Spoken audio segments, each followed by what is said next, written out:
Paano malalaman kung bukas na ang third eye mo? Meron ako mga video na pinalabas dati tungkol sa iba-ibang mga signs na posible, pero gusto ko lang bigyan ng summary kung ano nga ba yung pag-iisipan natin or titingnan natin para malaman kung bukas talaga ang third eye natin. Sa simpleng salita mga kapatid, isa-summarize ko lang talaga, kung bukas na ang third eye mo, ay mas sensitibo ka na talaga sa mga bagay na hindi nakikita sa material na mundo.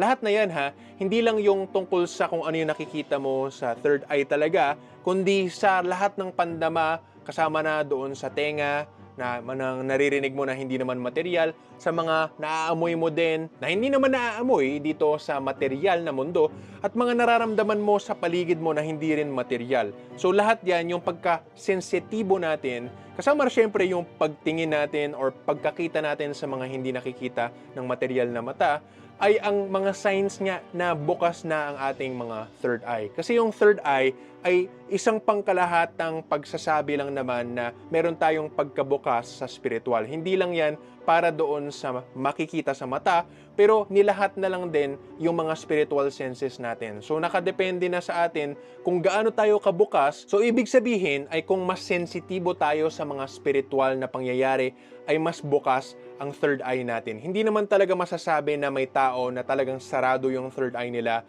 Hindi lang nila alam na may third eye sila. Alam nyo, nakakatawang kasi yung mga tao na gusto nilang sundan yung lahat ng mga propeta sa unang panahon, tapos yung mga spiritual na tradisyon, halimbawa lalo na sa Bible or sa Quran, na naniniwala sila halimbawa sa propeta nila. Hindi nila alam na yung mga propeta sa unang panahon ay may third eye nga, may spiritual na pananaw, kaya nga nakakita sila ng direkta doon sa mga prophecies at visions na sinusulat nila.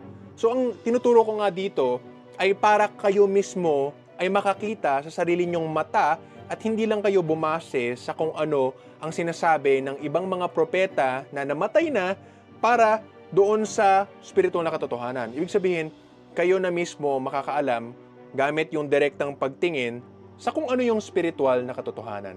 Hindi natin kailangan na magmadali doon sa ganyang mga journey natin. Darating din yan sa kada tao, depende sa kung ano ang kahandaan natin. Importante lang ay magpatuloy tayo, tapos darating at bubukas din ang mga lagusan, ang mga portal, ang mga pinto na pwede na nating pasukin para tayo ay maliwanagan sa kung ano ang para na sa atin. Wala naman makakasabi na talagang, okay, sige, ito yung pinakabukas na third eye, tapos ito hindi pa masyado. Merong mga ganyang mga level, pero wag natin ikumpara yung sarili natin sa iba para hindi tayo ma-discourage. Ang importante lang ay magpatuloy tayo sa landas ng kabanalan at doon sa pagsikap nga na buksan yung third eye natin para makaalam tayo dahan-dahan sa katotohanan ng sarili nating mga buhay, kung saan talaga tayo galing, saan talagang kaharian, ano yung kulay natin bilang mga hari o reyna, at paano tayo makakauwi sa mga pinanggalingan natin. Para malaman pa ang ibang mga signs sa pagbukas ng third eye mo at ang iba pang kaalaman sa kung paano nga buksan ang third eye, sana maklik nyo po ang link sa post description